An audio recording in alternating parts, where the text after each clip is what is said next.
What's up, guys? So today I got a UFC video here. It's gonna be on the UFC Fight Night card, UFC Fight Night 88, I think it is. ALMEIDA versus GARBRANDT. So let's go ahead and get started. I'm gonna go ahead and be giving you guys my predictions / picks and do a little bit of analysis on the Fox Sports 1 Prelims. So let's go ahead and get started. So first fight on the Fox Sports 1 Prelims, which start at 4 p.m. Pacific time. We got Eric Koch against Shane Campbell. So both these guys really good strikers.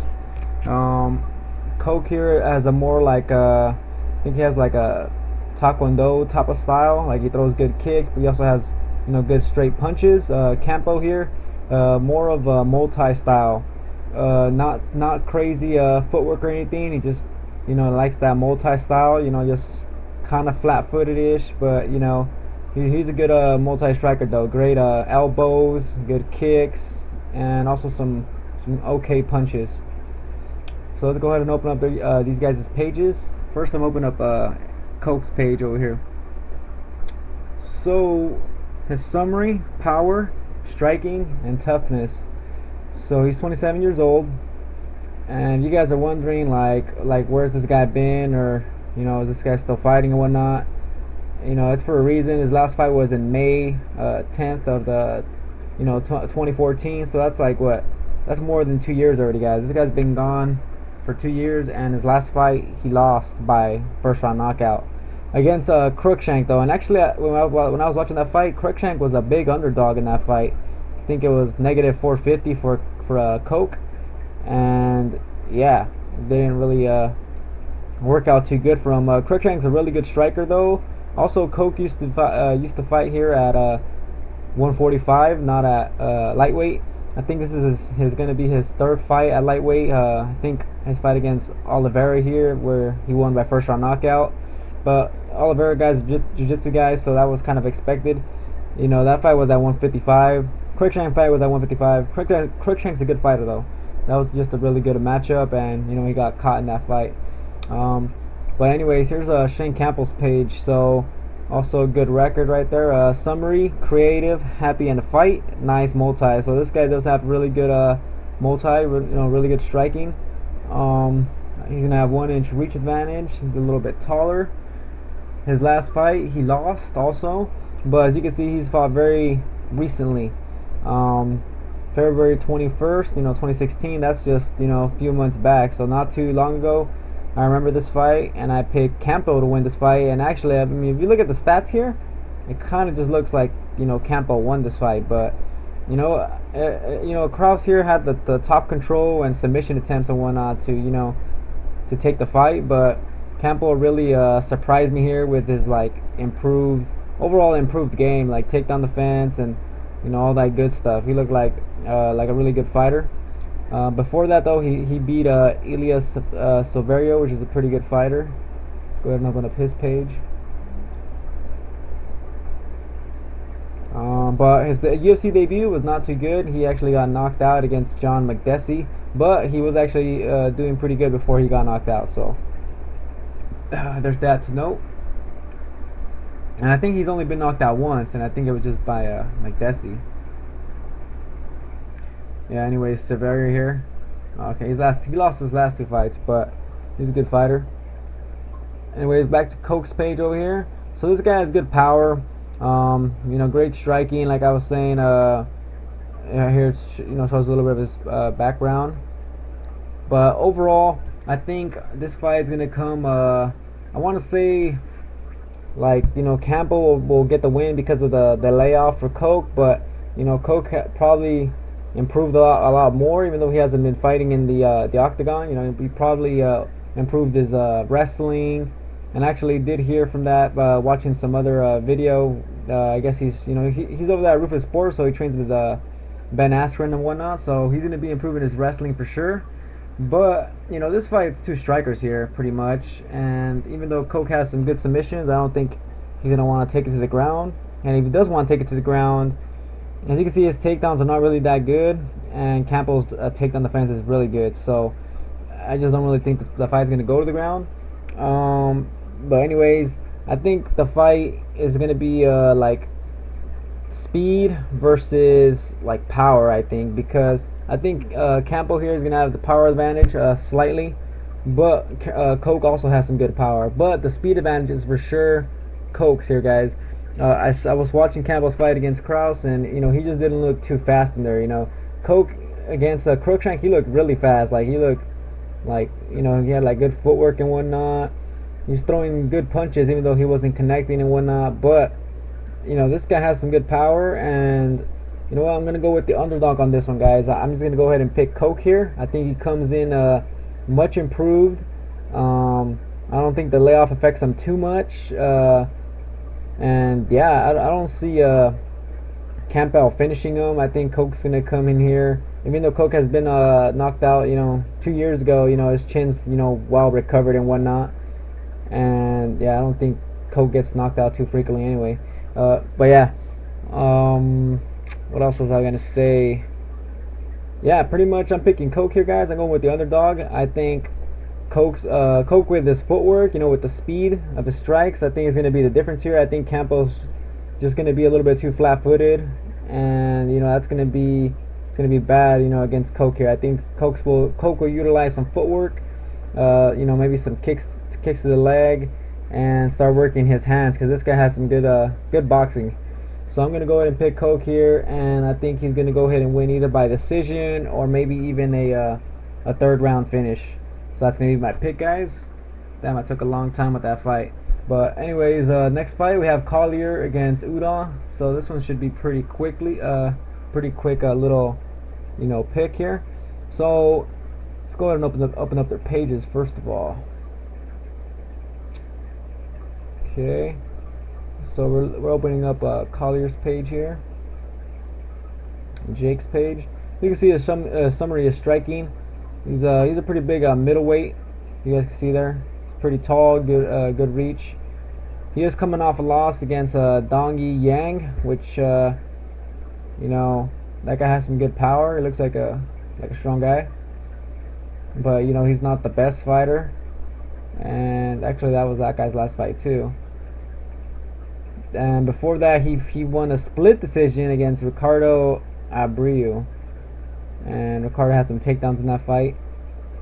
Before that, he lost to Vitor Miranda, who is just a damn beast right now at the moment at middleweight. But now let's go ahead and check out Udall's page here. So you can see a summary here: Muay Thai and Jiu-Jitsu.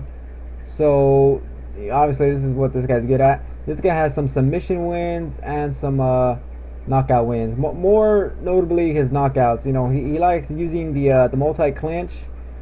To me, his boxing does not look good at all. He seems kind of sloppy with the boxing, but his clinch is really good. His kicks look all right also, but it's mostly his clinch, his knees, and his elbows, but mostly the knees. So I'd say if Udall here could get a clinch on Collier, it's going to be a bad night for Collier. But the thing is, Collier also has some wrestling, and Udall does have jiu-jitsu here, but I just don't think he's going to be that good on the ground against Collier here.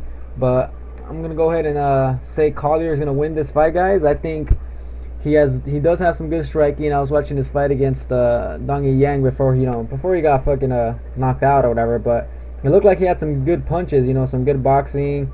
He looked pretty fast in there for a tall guy. In a 185 weight class, he looked pretty fluid, I think. So, I think his boxing's good, but he also has the grappling there. He has the takedowns that he could use to his sorry about that, guys. So he could use for his advantage. So he has the takedowns. He has some good hands, good power, so you can see there by his finishes.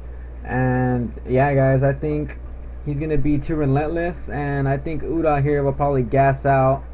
He was a short notice replacement, but I'm hearing like he actually had more than I think maybe 6 or maybe more than 8 weeks to train. So that's not really too short notice, I think.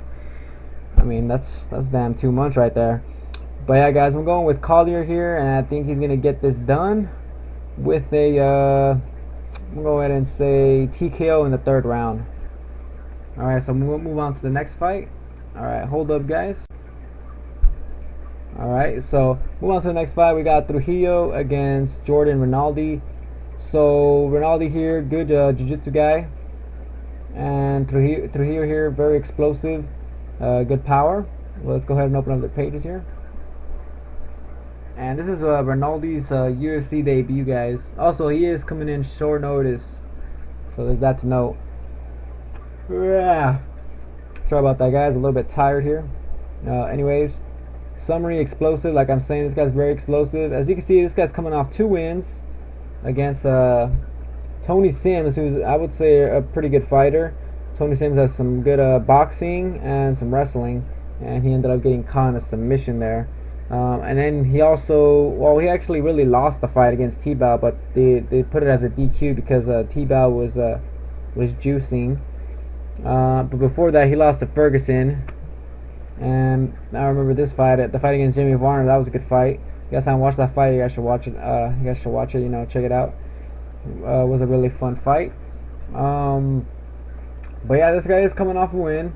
You know, it was a good win. You know, he was able to catch Tony Sims here with a submission.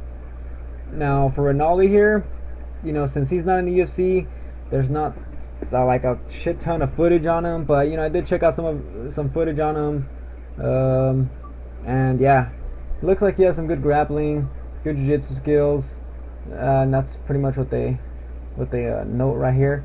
He has lost the UFC bouts here against Brian Ortega and James Munstari. That fight against James Munstari, man, he really got clean caught with that uppercut. That was like a nasty uppercut. He got knocked out pretty good with that one. But yeah, guys, I think Trujillo here, you know, he's coming off that good win against Sims, and you know, he was able to win the fight. First of all, I thought that was pretty impressive, because I really thought Sims was going to be able to beat his ass, but you know, Sims got caught there with the guillotine. But still, I think Sims is, you know, we talk about the level of opponents. I think Sims is a way better fighter than Rinaldi, and you know, Trujillo has this wrestling background, so you can see there in the grappling right there on the bottom. But according to on paper here, it doesn't look like his takedown defense is that good. But that's actually because I think he got repeatedly taken down by Khabib. I'm gonna go ahead and just show you guys those stats real quick. That's a lot of damn takedowns he got landed on. Look at that, 21 takedowns landed on this guy. But that's against Khabib though, so let's not, you know, count that against him too much. But as you can see, in some fights he does land some takedowns, but you know, not too much. He really just likes using his power. You know, he's kind of like a brawler. But you know, he has that wrestling to use also, but he's not going to use the wrestling here against Rinaldi. Rinaldi's going to be too good on the ground, guys. And yeah, I just don't think for Rinaldi here, I just don't think his striking is going to be good enough to you know, to beat up Trujillo. And also, I don't think his wrestling skills are going to be able to be enough to take down Trujillo, especially in the first round. Trujillo's very explosive in that first round, and that's, you know, when he wins his fights. You know, this guy's pretty damn explosive. Kind of like a Lombard, you know. So yeah, guys, I'm just gonna have to go with the favorite here on this one. I'm going with Trujillo. I think he's gonna get this done, probably with a first or second round knockout. Rinaldi was, you know, knocked out pretty good against Munstari, but you know, it looked like he did have kind of like a good chin, and it's been a while since he got knocked out. But you know, Trujillo's gonna be too explosive. Rinaldi's coming in short notice, and I mean, yeah, I just don't see Rinaldi getting this fight to the ground unless it gets to those later rounds. But I just think Trujillo will be able to finish that fight before then. So you know what? Let's go ahead and just say Trujillo by second round knockout. All right, so we go on to the next fight, and this is the featured fight for the Fox Sports 1 Prelims, guys. We got Sara McMann against Jessica I. So as you can see, they're ranked pretty close, number 6 and number 7. Both of them coming off losses here. I'm opening up the page right now, checking out their pages. So Sara McMann's page right here, as you can see, her summary's wrestling, which pretty much makes sense. Silver medalist in you know, in wrestling and whatnot, as you guys can see right here. She also has a world championship senior women's no GI gold medalist. So I mean, you see, she has some submission skills, but you know, not too much compared to you know, like some other higher level grapplers. but you know, she mostly just relies on her wrestling, guys. She kind of just wants to take you down, beat you up from the top, and yeah, that's kind of pretty much what she likes to do. She also does, you know, sometimes stay on the feet, but you know, against Amanda Nunes, her last fight, which she got, you know, she got dropped.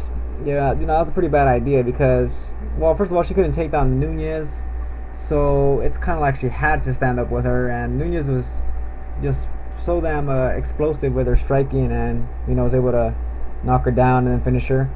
But before that, the fight against Tate, she looked really confident, like, you know, like she really felt confident in that fight. I could tell just by the way she was fighting Tate. Like in the beginning of the fight, coming out, you know, throwing punches and everything, it looked like she was really confident. Against Nunes, she didn't look as confident here. So against I think she will be a little bit more confident here, because you know, I is also coming off losses, as you guys can see right there. Her summary though is consistency. I don't know how that works here. I don't know how she gets this consistency if you know, she got 2 losses in a row here. Anyways, one thing also to note, Jessica I did get dropped against Miesha Tate. You know, she got clipped in that first round. So I mean, I don't know about Jessica I's chin. I don't know if it's really that good.